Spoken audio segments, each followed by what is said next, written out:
Hi, I'm Ollie. I'm Jack. We're Hi Highs, and you're at the Aussie BBQ with the AU Review. We've done a total of, is it 5 or 6? 6.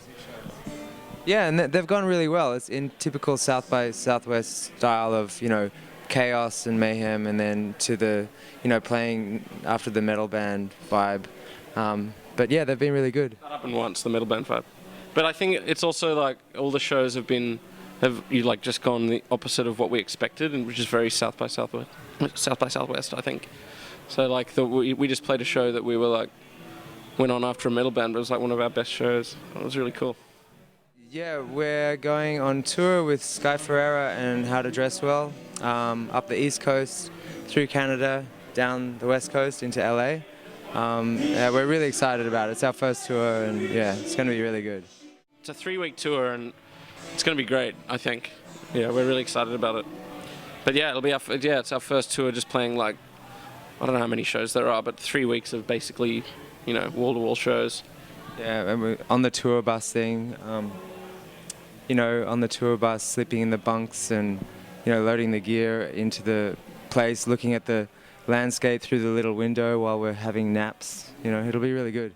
We thought it was, every Laneway just got better. We played in Brisbane, we just did East Coast, so it was like, Brisbane, they were just like, such an enthusiastic crowd. Probably it was like the first time we heard people singing along to our music, so that was a pretty special show.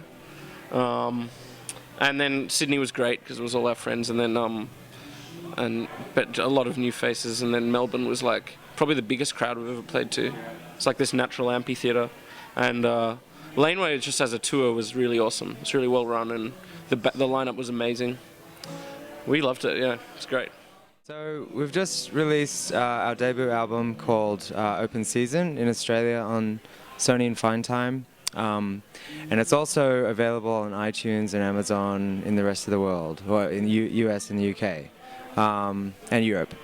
But yeah, it's just been exciting to sort of put 3 years of work into something and then finally have it released, and that sense of release is just so nice. And we're still but we're not dropping the ball. We're back in the studio recording in between touring and working on new material.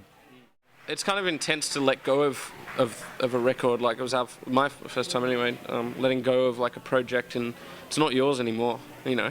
People do what they want with it once you put it out, and that was a cool experience. But I think we're really looking forward to releasing more music more frequently, and just keeping that sort of channel more open. And I think that's a nice way to do it. Yeah. Yeah, and I guess like the real moment, I think that we felt that it was out of our hands was when we sent it off to mastering, and and then it was like a process of a few months for it, before it actually was released. And then it was so nice to just kind of bask in the, in it being out there and on the radio and listening to it, on the, yeah, but yeah. We get to hear some of the music. Yeah. Which stage are you guys on? You outside? We're in here. Oh, you're in here? Yeah. Fantastic. I'll get to hear. Yeah. Spoiling it. Yeah. Well, do we get to see that in Australia anytime soon? You come back? Well, we can't say anything yet, but we're working on it. Yeah, there might be a special surprise happening, but we can't say what it is. Yeah.